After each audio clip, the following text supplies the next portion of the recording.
Evil doesn't always leave bloodstains. Sometimes it just leaves silence and watches from the dark. A week after her release from prison, Clara Monroe Hayes stood on her porch holding a photograph she was never meant to see. Her husband, Daniel, the man she was convicted of murdering, was alive and smiling. Behind him in the photo, a shattered mirror, jagged and cracked. On the back, 3 words scrawled in ink: "See you soon." For Clara, it was proof of what she already feared. Daniel was back, and he was playing his final hand. Detectives confirmed the photo hadn't been mailed. It was hand-delivered. No fingerprints. No prints on the envelope. No footage from surrounding cameras. But someone had to have dropped it off, and that meant Daniel was near. Before we begin, like this video and comment where you are watching from. Your support helps us bring more intriguing stories. Now let's jump in. Clara was placed under 24-hour protection, but her movements were now being monitored not just by police, but by Daniel himself. A pattern emerged. Open windows. Unlocked doors. A voice on the wind that didn't belong. "He's not hiding," Clara whispered to her attorney. "He's hunting." 3 days later it happened again. This time it wasn't a photo. It was a voicemail. The audio was grainy, but unmistakable. Daniel's voice, slow and deliberate. "Do you remember the cabin, Clara? The one by the lake? You said you felt safe there. Meet me, alone, or I start taking what's left of your family." Authorities traced the call to a burner phone. Again, no digital trail. But the mention of the cabin, an old family property Clara hadn't visited in over a decade, sent a chill through her spine. "He's pulling me back into the past," Clara said. "That's where he's strongest." But Clara had a plan of her own. Clara agreed to go. The team wired her with a hidden mic, planted surveillance gear around the cabin, and set up a perimeter with SWAT teams and unmarked vehicles. She arrived at dusk. The lake was still. The trees silent. Inside the cabin, dust covered the furniture like snowfall. Cobwebs stretched between beams. The same photographs still lined the walls, Clara and Daniel in better times. She waited. 5 minutes. 10. An hour. Nothing. Until the radio clicked on. Static, then Daniel's voice, broadcasting into the room from an old cassette deck. "You always were the obedient one. But you're not the only one who knows how to play pretend." Then came the final blow. "Say hi to June." Police stormed the cabin. Daniel was gone. But left behind on the kitchen table was a single cassette tape. Unlabeled. When investigators played it, what they heard changed everything. June's voice. Crying. Pleading. Arguing. But not with Daniel. With Clara. "Please don't make me choose. He said he'd kill me if I told them. You said you forgave me. Clara, you're scaring me. What are you doing with that knife?" The final moments of the tape were abrupt. A scream. Then silence. Was it real? Had Clara orchestrated everything? Or had Daniel created the perfect illusion? The mirror. Investigators returned to the photo Daniel sent Clara. The one with the cracked glass.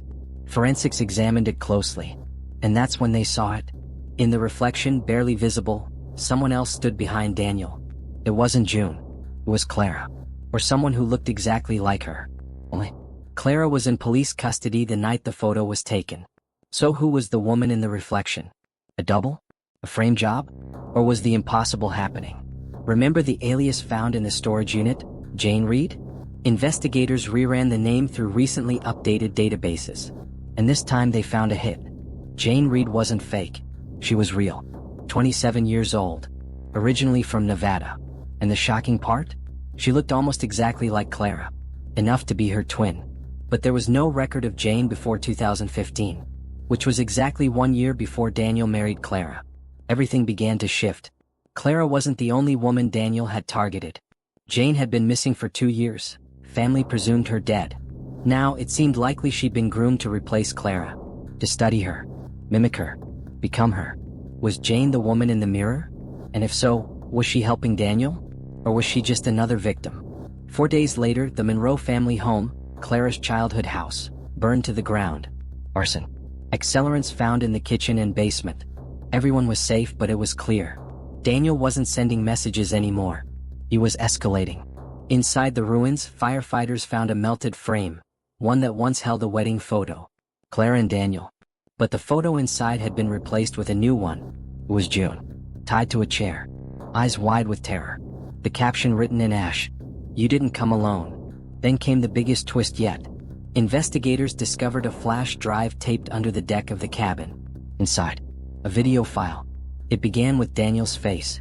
Calm, clean-shaven, smiling. "Congratulations," he said. "You're getting warmer. Let's play a game." The video showed a room. Small. Cement walls. No windows. June sat in the corner, gagged and bound.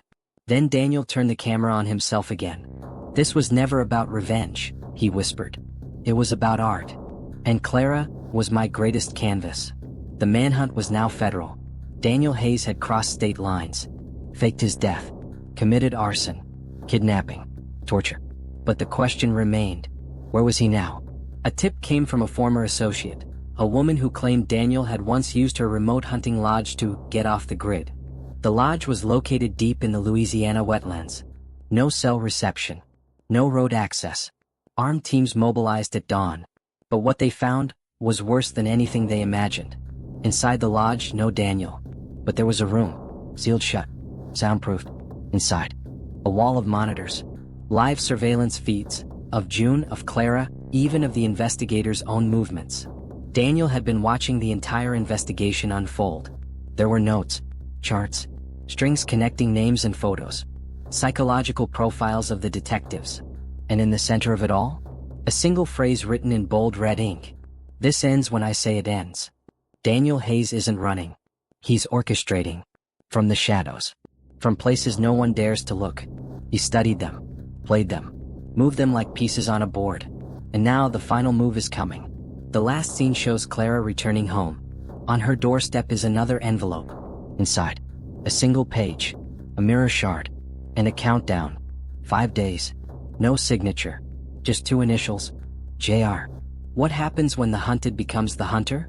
What if Daniel Hayes was never working alone? And what if the one person Clara never questioned was the one who led him to her door? Sometimes the greatest betrayals aren't shouted from rooftops, but whispered from the lips of the ones who swore they'd protect you. As Clara stared at the envelope on her doorstep, hands trembling, breath shallow, she knew this wasn't from Daniel. The handwriting was different. The message was colder, more precise. And the initials? JR. They didn't stand for Daniel Hayes. They stood for Jane Reed, the woman who looked like Clara, the mirror twin, the ghost in the photograph. She was alive. And not just alive, active. According to investigators, Jane had assumed dozens of aliases. From Texas to Arkansas, Georgia to Nevada. Everywhere Daniel had been, she had followed. Or led. She wasn't a pawn, said Agent Ron Barlow. She was a partner. Jane had been watching Clara longer than anyone realized. And now, she had a plan of her own. The countdown ended at midnight. And just as Clara feared, another package arrived. This one wasn't left on the porch. It was placed inside Clara's bedroom. Despite the alarms. Despite the surveillance. Despite the armed guard posted outside. A flash drive. Unmarked. On it, a single video file titled, "My Turn." Clara clicked play. Jane appeared on screen. Hair identical to Clara's. Voice eerily similar. But the eyes, colder. Flat. Unblinking. "Do you remember the first time he lied to you?" Jane whispered. "Because I remember the last time he lied to me." In the video, Jane explained everything. Daniel had met her first. Before Clara. Before the marriage. Before the plan. He groomed her. Molded her. Promised her power, partnership, and revenge. But over time the plan changed. Clara became the centerpiece. Not Jane. "He replaced me," Jane said through gritted teeth. "With you. So I helped him fake his death. I helped him ruin you. And when he was done with me, I took everything." Jane hadn't just betrayed Clara. She had betrayed Daniel. The footage continued. Jane sat beside a table.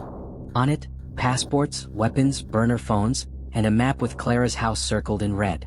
"This is no longer his game," she said. "It's mine. You and I are going to finish what he started. But only one of us will survive." And then, the final twist of the knife.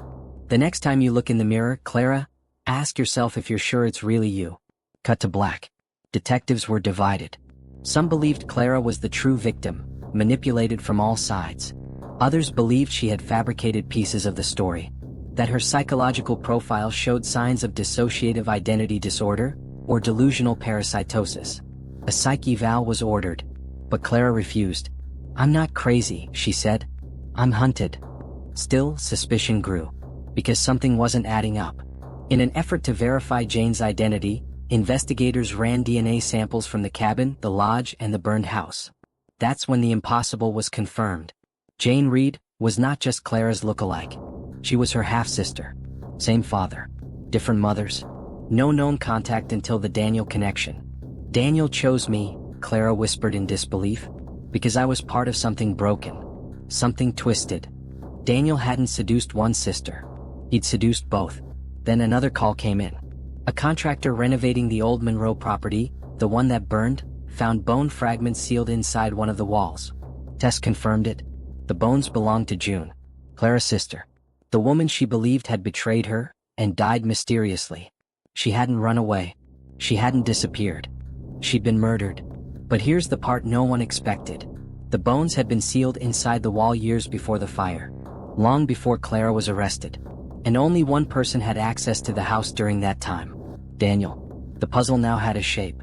Daniel Hayes hadn't just faked his death. He had been orchestrating a long-form psychological opera, using real people, real pain, real blood. The goal? To destroy the Monroe family from within. Claire, Jane, June. All three sisters, trapped in a web of seduction, betrayal, and control. He didn't just want revenge, said Agent Barlow. He wanted legacy. A story so twisted people would study it for decades. And Daniel would be its ghostwriter. Now only two players remained. Clara and Jane. Both victims. Both suspects. Both carrying pieces of Daniel's madness. But someone had to stop the chain. Clara made the decision herself. She would go to the press. Reveal everything. The tapes. The files. The secrets the police couldn't, or wouldn't, expose. She called a reporter. Scheduled the interview. Set it for 7 p.m. But at 6:32 p.m., her car exploded outside her home. Miraculously, Clara wasn't in the car. She had sent a decoy. But the message was clear. Stay silent. Or die. Police now treated Jane as armed and highly dangerous. A warrant was issued for her arrest. But she vanished. No traces. No sightings. No purchases. It was like she had never existed. And then came the real shocker. At 2:13 a.m., Clara received a phone call. Blocked number. She didn't answer at first. Then instinct told her to pick up. It was Jane. You think this ends with me? You still don't get it. Daniel is alive. And I'm going to find him before you do. When I do, I'm not saving you. Click. 2 days later, a body washed up along the bayou. Male. Mid-30s. Hands bound. Shot twice in the chest. Dental records confirmed it. Daniel Hayes. Dead. Really dead this time.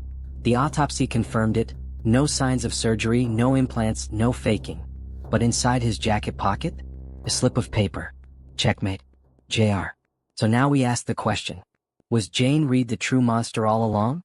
Or was she simply completing what Daniel started? The last act in a play they co-wrote? Clara Monroe is now living under protective custody. She refuses interviews. Refuses press. But she did issue one final written statement. They say mirrors can't lie. But I see her every time I look at myself. I just hope the reflection doesn't blink first. But one thing is clear. Jane Reed is still out there.